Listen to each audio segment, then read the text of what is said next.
À l'heure du petit déjeuner, maman a dit, les jumeaux de ta sœur vont prendre ta chambre.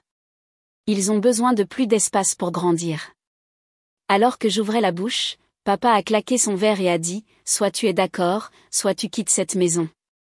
J'ai simplement hoché la tête. Une semaine plus tard, j'ai acheté la maison d'Accent Grave Côté, je les ai regardés s'effondrer, et j'ai dit, bonjour, tous les jours. Je m'appelle Christophe, j'ai 31 ans. Je suis le fils discret. Celui qui se fond dans le cadre des portes. Celui qui se souvient des anniversaires de tout le monde et apporte un gâteau parce que c'est ce que je fais de mieux. Je tiens une petite pâtisserie au coin des rues de Lyon et de la 3e. Les gens viennent pour les croissants aux amandes et restent parce que je me souviens que Madame Dubois aime son café latte très chaud et que Monsieur Bernard fait semblant de ne pas aimer les éclairs puis en achète 6. Dans ma famille, je suis l'arrière-plan. Ma sœur aînée, Sabine, est le fils. C'est l'enfant en or avec son grand rire et les bonnes fréquentations, et maintenant des jumeaux. Tout le monde les appelle nos bébés miracles. Comme si nous avions tous participé biologiquement. Je vois. J'ai participé financièrement. C'était mon travail. Christophe est stable. Maman dit qu'il a sa propre affaire. Papa dit, comme la boulangerie imprime de l'argent par derrière. Grandir a été un flot constant de petites blessures. Sois un bon frère. Ta sœur en a plus besoin. Ne fais pas d'histoire. J'ai appris à réparer des cloisons sèches, à remplacer un robinet, et à diviser une note en 4 quand j'étais le seul à avoir une carte qui ne rebondissait pas. J'ai appris à dire « c'est bon » et à le faire sonner comme si je le croyais. Ce matin-là a commencé normalement. Je suis arrivée chez eux à 7h40 avec une boîte de roulés à la cannelle parce que ma mère déteste ce qui est acheté en magasin, ce qui est hilarant puisqu'elle n'a pas mis les pieds dans une épicerie depuis l'administration de Nicolas Sarkozy. Les jumeaux de Sabine étaient dans des grenouillères assorties qui disaient « copier » et « coller ». J'ai embrassé leur front et j'ai essayé de ne pas penser à mon relevé de carte de crédit. Nous nous sommes assis. Papa lisait le journal local comme si nous étions encore en 1998. Sabine faisait défiler silencieusement, l'écran de son téléphone un miroir. Maman versait le café, la mâchoire déjà serrée. Les jumeaux de ta sœur vont prendre ta chambre, a-t-elle dit comme ça, comme si elle annonçait le temps. Ils ont besoin de plus d'espace pour grandir. J'ai cligné des yeux. Ma chambre. J'y dormais encore parfois après des quarts de travail tardif quand j'étais trop fatiguée pour traverser la ville. De plus, c'était ma chambre. Les murs sentaient encore les bougies d'anniversaire et le nettoyant citronné. Maman n'a pas fait de pause. Tu as ta boutique. Tu y vis pratiquement. C'est égoïste de garder une pièce entière vide. J'ai ouvert la bouche. Papa a claqué son verre. Le lait a éclaboussé. Soit tu es d'accord, soit tu quittes cette maison. Les jumeaux ont eu le hoquet à cause du bruit. Sabine n'a pas levé les yeux. J'ai senti les mots atterrir et s'installer lourdement dans ma poitrine. D'accord ou pas? J'ai hoché la tête. D'accord. J'ai mâché mon roulé à la cannelle sans le goûter. Ma langue avait l'impression d'être en carton. Dans ma tête, j'entendais le verre de papa heurter la table encore et encore. Comme un métronome que je ne pouvais pas arrêter. Je possède une boulangerie, mais elle n'est pas apparue par magie. J'ai économisé pendant 9 ans. J'ai eu 2 emplois pendant 5 de ces années. J'ai dormi une fois dans la chambre froide parce que la climatisation était tombée en panne dans mon studio et que j'avais une commande de mariage à 3h du matin. Je sais ce que les choses coûtent. Je sais ce que je peux me permettre. Je connais la différence entre une faveur et une facture à mon nom. Ma famille traite l'argent comme un projet de groupe dont je suis le seul à avoir étudié. Cela a commencé petit. Sabine a emprunté 120 € à l'université pour des manuels, puis 350 € pour une contravention. Tu es meilleure avec les frais, disait-elle. Quand elle a eu 27 ans, elle m'a appelé en pleurant depuis un parking de centre commercial parce que sa carte avait été refusée chez Galeries Lafayette et qu'elle avait besoin d'un blazer pour un entretien. J'ai conduit et j'ai tendu ma carte à la caissière parce que la file était longue et que je n'aime pas les scènes. 498,27 €.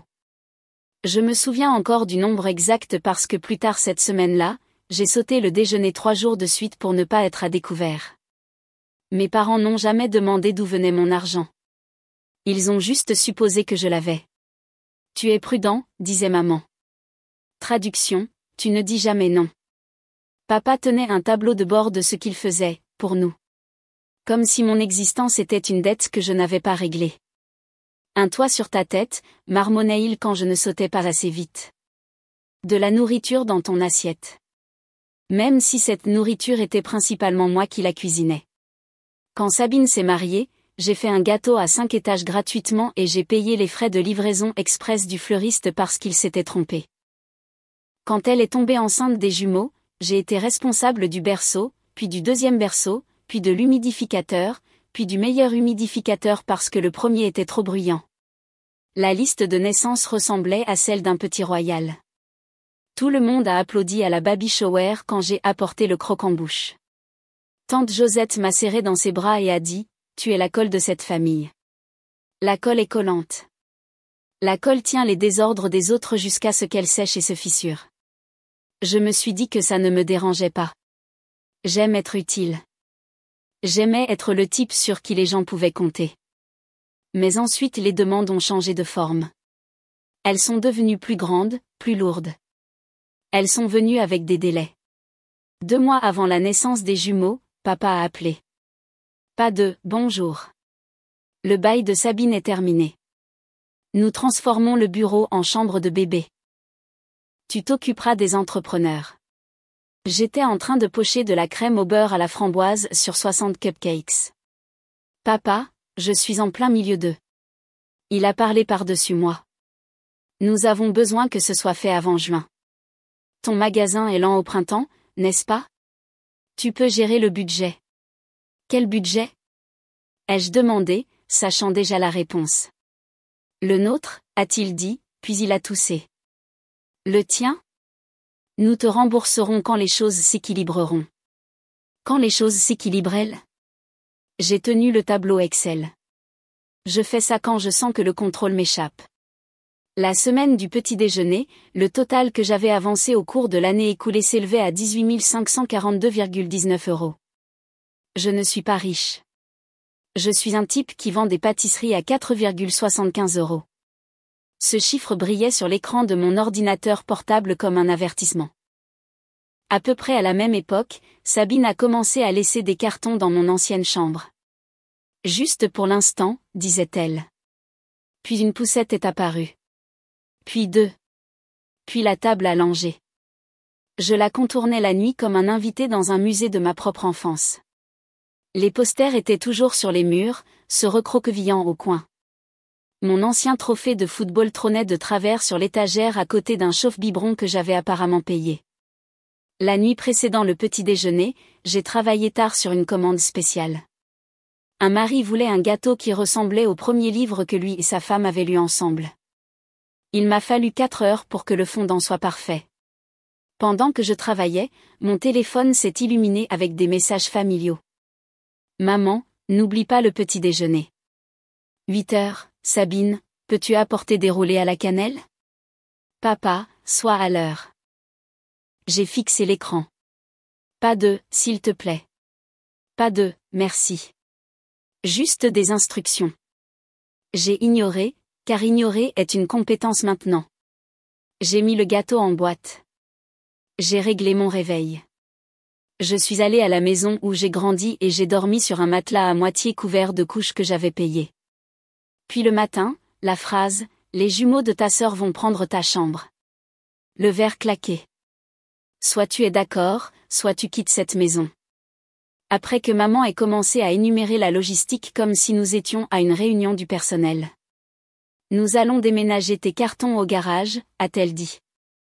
Ils vont moisir dans le garage, ai-je dit. Alors emmène-les à ta boutique, a claqué papa. Tu es toujours là. Sabine a enfin levé les yeux. Ce n'est pas personnel, Christophe. Les bébés ont besoin d'espace. Je l'ai fixé. Où suis-je censée dormir quand je ferme à minuit et que je ne peux pas rentrer chez moi? Elle a penché la tête comme si j'avais demandé un poney.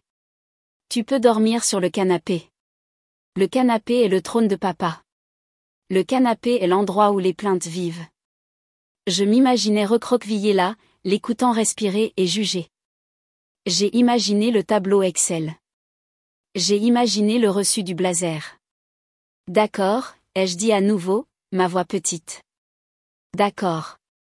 En conduisant à la boulangerie après le petit déjeuner, le mot « d'accord » me semblait une pierre dans la bouche. Je me suis garée. Je suis entrée. Je me suis tenue derrière le comptoir et j'ai regardé la lumière ramper sur le carrelage. Mon téléphone a vibré. Sabine, peux-tu envoyer 300 € pour les sièges auto? La vente se termine aujourd'hui. Je n'ai pas répondu. J'ai posé mon téléphone face contre terre à côté de la caisse. Un client est entré. J'ai souri en pilote automatique et j'ai rempli une boîte de pâtisserie. Quand ils sont partis, j'ai ressorti mon téléphone. Appel manqué maman X1. Appel manqué papa X2. Message maman, c'est réglé alors. Commence à déménager tes affaires. Nous louerons un garde-meuble si tu insistes, mais tu le couvriras. J'ai fixé ces mots pendant longtemps. Réglé comme si quelqu'un avait frappé un marteau. Comme si je n'étais pas une personne dans la pièce, juste une ligne budgétaire. Quelque chose en moi a bougé. Pas bruyamment, pas dramatiquement, juste un glissement. Le point de rupture n'a pas été un cri. C'était un déjeuner dominical une semaine plus tard. Poulet rôti. Les jumeaux dormaient. La maison sentait le romarin et le shampoing pour bébé. J'ai apporté une tarte parce que c'est ce que je fais quand je ne sais pas quoi faire d'autre. Papa a commencé sans préambule. Nous avons trouvé un entrepreneur. Tu écriras le chèque. Nous te rembourserons quand le marché se stabilisera. Combien? Ai-je demandé. 40, a-t-il dit. 42 avec les permis. 42 000 €. J'ai fait semblant d'être bête parce que je voulais l'entendre le dire. Il a dit comme si j'étais lent. Maman a ajouté, et pendant qu'on y est, Sabine et les bébés emménageront dans ta chambre cette semaine. Nous avons besoin que tu sortes le reste de tes affaires ce soir. Tes affaires d'enfants peuvent être jetées. C'est de l'encombrement. Jeter, ai-je répété. Mes affaires sont de l'encombrement. Sabine a bu son verre d'eau. Christophe, peux-tu ne pas dramatiser? Tu n'utilises même pas la chambre. Puis, comme une arrière-pensée, aussi, les frais d'inscription à la crèche sont passés. Peux-tu me dépanner 600 €? Je te les renverrai quand je pourrai. J'ai regardé autour de la table. Le poulet fumait. Les jumeaux reniflaient. Le couteau de papa a frappé l'assiette. Cling, cling, cling. Je ne peux pas, ai-je dit. 3 visages se sont levés comme des périscopes. Papa a froncé les sourcils. Tu ne peux pas quoi? Je ne peux pas faire un chèque de 42 000 €. Je ne peux pas payer les frais de crèche. Je ne peux pas déménager mes affaires ce soir pour que vous les jetiez dans le garage. Je ne peux plus faire ça. Le silence. Le genre de silence qui dit « Attends ». Maman s'est remise la première. Ne sois pas enfantin. Nous nous sacrifions tous pour la famille. Je me suis sacrifiée, ai-je dit d'une voix ferme, me surprenant moi-même. 18 542 € depuis mai dernier. 212 heures pour vos rénovations. Gâteau gratuit, livraison gratuite, appel à minuit, dépôt tôt le matin. J'ai donné et donné. Et quand j'ai demandé une seule chose, garder ma chambre, vous m'avez dit d'être d'accord ou de partir. Papa s'est penché en arrière. Tu tiens les comptes? Tu veux parler de tableau de bord, mon fils? J'ai commencé à tenir les comptes parce que tu les tenais déjà pour moi, ai-je dit. Chaque faveur que je fais devient la preuve que je dois plus. Sabine a levé les yeux au ciel. C'est à cause de la chambre. Sérieusement, les bébés ont besoin d'espace. Ce n'est pas une question de vengeance, ai-je dit, ma voix basse. C'est une question de clôture, de limite. Les mots m'ont surpris par leur calme. Je ne finance pas votre rénovation. Je ne paie pas la liste d'attente de la crèche. Je ne cède pas le dernier mètre carré de cette maison qui me semble encore le mien. La mâchoire de papa a travaillé. Alors pars. D'accord, ai-je dit, en poussant ma chaise en arrière. Je le ferai. La bouche de maman s'est ouverte, s'est refermée. Christophe, assieds-toi. Je me suis levée. Je reviendrai ce soir pour mes affaires. Le reste est à vous. Les trophées, les posters. Gardez-les. Jetez-les. Votre choix. Sabine a ri une fois. Un rire cassant. Tu exagères. Je l'ai regardé. Tu m'as envoyé 47 SMS le mois dernier pour demander de l'argent. Tu m'as demandé 8,99 € parce que tu avais oublié ton café. Je l'ai envoyé. Je le fais toujours. Plus maintenant. J'ai marché vers la porte. Papa a dit, si tu pars comme ça, ne reviens pas, j'ai marqué une pause, la main sur la poignée. Je suis fatiguée de hocher la tête. Je me suis retournée, j'ai rencontré les yeux de maman, puis ceux de Sabine. Bonne chance avec l'espace. J'ai laissé la tarte sur le comptoir. Je n'ai claqué aucune porte. J'ai conduit jusqu'à la boulangerie. J'ai nettoyé la machine à expresso comme si elle m'avait offensé. Puis je me suis assis au petit bureau et j'ai ouvert un site immobilier parce que j'avais besoin de regarder quelque chose qui n'était pas un fil de discussion. L'annonce était en ligne depuis 19 minutes. Charmante maison de 3 chambres à côté d'un cul-de-sac tranquille. Les photos montraient une cuisine ensoleillée, un jardin avec une clôture de travers, et la vue exacte de la fenêtre du salon de mes parents que j'avais passé mon enfance à regarder. Le prix m'a retourné l'estomac. Élevé mais pas impossible. Pas si je puisais dans le fond d'expansion et que je me préparais à une année difficile. Mon téléphone a vibré sans arrêt. Maman 3 messages, sois raisonnable. Papa 1 message, ne sois pas stupide. Sabine 5 messages, nous avons besoin de l'argent aujourd'hui. La vente se termine à minuit. Je n'ai pas répondu. J'ai appelé l'agent immobilier à la place. Bonjour, je possède la boulangerie de Lyon. J'aimerais faire une offre en espèces pour la maison d'Alexandra Côté. Il a sifflé. Vous agissez vite. Pas vraiment, ai-je dit. Juste fatigué. Les 48 heures suivantes ont été un tourbillon de signatures et de virements bancaires. J'ai dormi sur le canapé de la boulangerie entre les cuissons du matin et les emails de la société de titres. J'ai informé exactement 2 personnes, ma responsable adjointe, Jade, qui m'a serré dans ses bras et a dit « il était temps », et mon propriétaire parce que j'étais de toute façon en location mensuelle. Le mercredi, l'acte enregistré, je suis allée à mon nouveau chez-moi avec une chaise pliante, un oreiller et un sac de courses. La maison sentait le pain et la vieille poussière. J'ai ouvert les fenêtres. Je me suis assis par terre et j'ai mangé un sandwich froid. Quand il a fait nuit, j'ai envoyé un SMS à un serrurier. À 7h02 le jeudi matin, je me tenais sur mon nouveau Porsche avec un café et j'ai regardé les stores de mes parents trembler. J'ai pris une gorgée. J'ai attendu. La porte d'entrée de l'autre côté de la pelouse s'est ouverte comme une mâchoire. Maman est sortie en robe de chambre. Christophe. Bonjour, ai-je dit. Papa est apparu derrière elle. Il semblait plus petit à la lumière du jour. Qu'est-ce que tu fais là? Sabine m'a envoyé un SMS avant d'appeler. Sabine, c'est une blague? Sabine, dis-moi que tu n'as pas appelé. Sabine a refusé. J'ai verrouillé mon téléphone et je me suis assis sur la marche. C'était calme.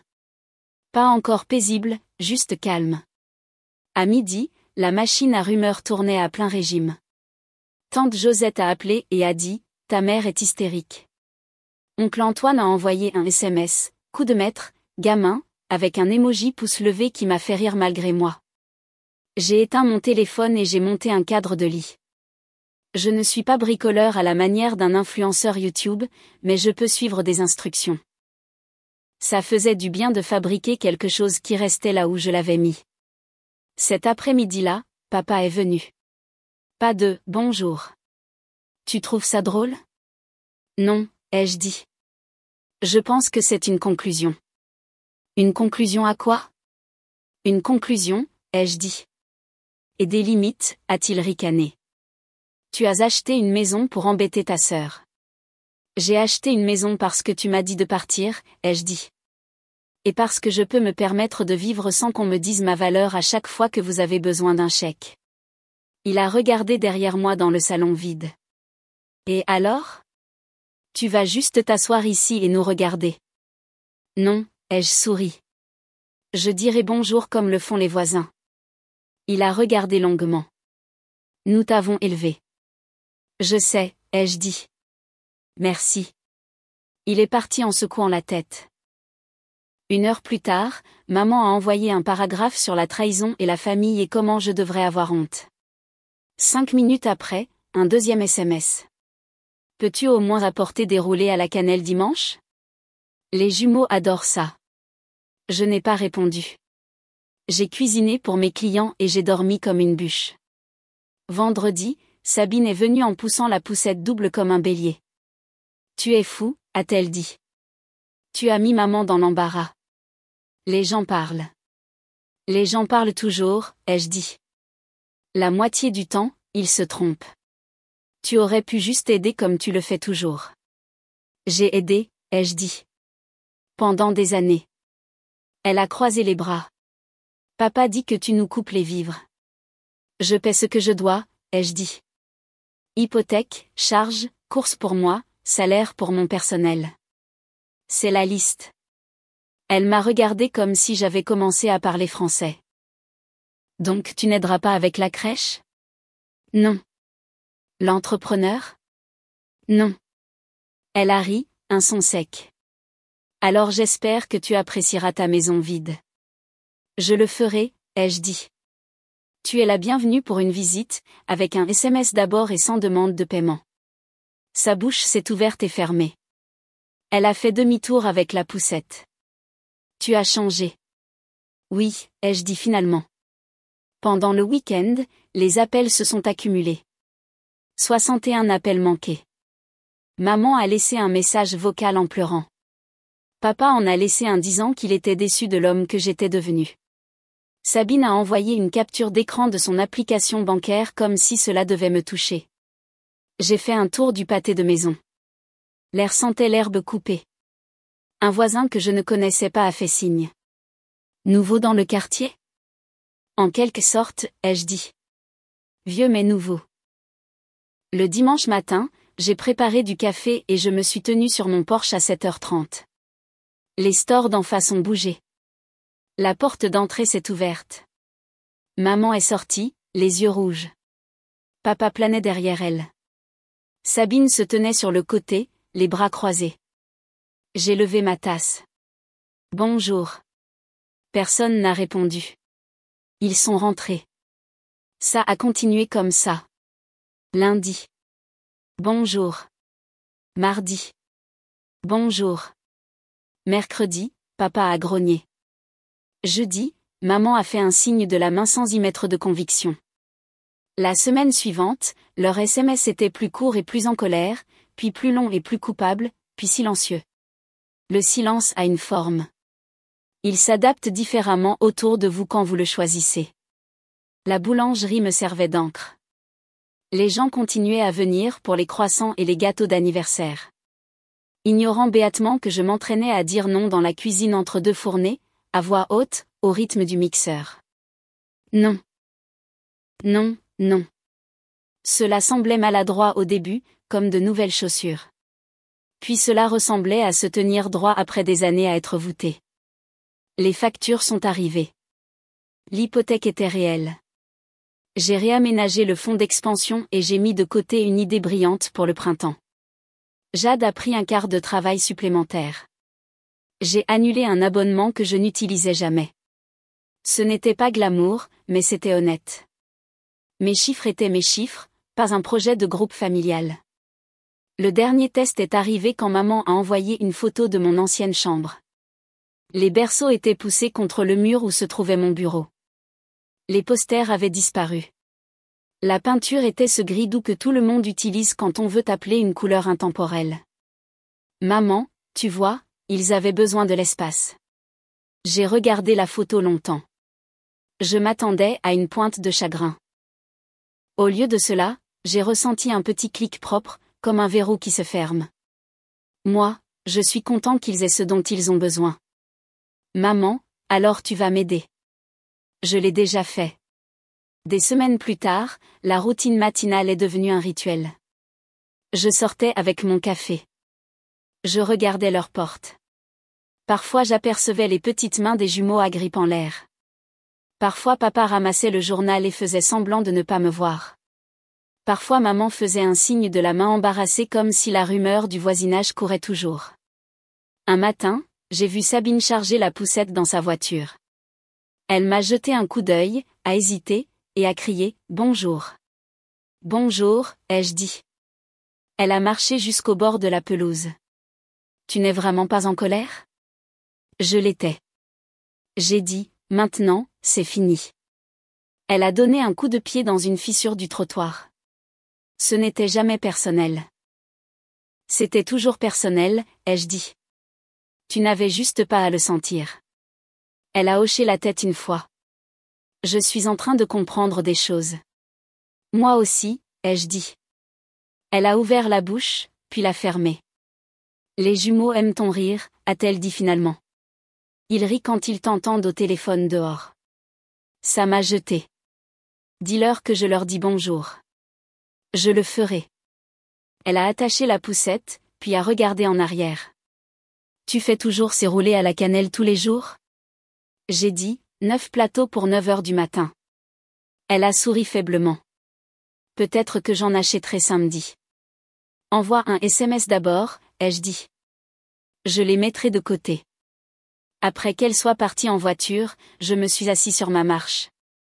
Le soleil brillait juste assez pour que la clôture paraisse moins de travers. Ma maison sentait le café et le savon. Ma boutique sentait le beurre, le sucre et un avenir que je pouvais enfin nommer. Pour la première fois depuis longtemps, ma vie me semblait être quelque chose que je possédais, pas quelque chose que je louais aux attentes des autres. Les gens aiment présenter les choix comme de la vengeance ou du pardon. Comme s'il n'y avait que 2 voies et que vous deviez en choisir une. Je ne veux pas de vengeance. Je n'ai plus besoin de leurs excuses. J'avais besoin du petit clic silencieux d'une limite qui se met en place. J'avais besoin de m'entendre dire non et de le maintenir. Il ne s'agit pas de vengeance. Il s'agit de clôture. La clôture ressemble à une clé sur mon propre trousseau. Ça ressemble à ne pas me justifier dans une discussion de groupe. Ça a le goût du café sur un Porsche que je paie pendant que je dis bonjour à mes parents parce que je peux être poli sans être un paillasson. J'ai arrêté de tenir la feuille de calcul de ce qu'on me devait par rapport à ce que j'ai donné. Les chiffres ne réparent pas le passé. Ils ne transforment pas une famille en quelque chose qu'elle n'était pas. Ce qu'ils ont fait pendant un temps, c'est me maintenir coincé dans un problème de mathématiques où la solution était toujours de donner plus. Plus maintenant. Je suis pâtissier. Je nourris les gens. C'est qui je suis. Mais je suis aussi une personne qui ne cède pas la dernière partie d'elle-même simplement parce que quelqu'un dit qu'il y a droit. J'aiderai quand je le voudrai, pas quand la peur ou la culpabilité me le dictera. J'apporterai des roulés à la cannelle parce que j'aime les faire, pas parce que ma mère attend la boîte sur son comptoir. Les jumeaux grandiront. Sabine apprendra ou pas. Mes parents s'adouciront ou pas. Rien de tout cela n'est mon travail à gérer. Mon travail est de préchauffer le four à 3h45 du matin. De laminer la pâte avec de la musique douce, de payer mon personnel à temps et de verrouiller ma porte d'entrée la nuit sans vérifier mon téléphone pour une nouvelle demande. Je ne les laisserai pas transformer ma vie en projet de groupe. Je ne hocherai pas la tête juste pour maintenir la paix. Je ne donnerai pas un oui que je ne peux pas me permettre. Je possède une petite maison et un petit magasin et toutes les décisions que j'ai prises pour les protéger. Je ne cherche pas d'applaudissements. Je suis juste en train de construire une routine qui n'est pas alimentée par la panique. Bonjour. Je dis et je le pense.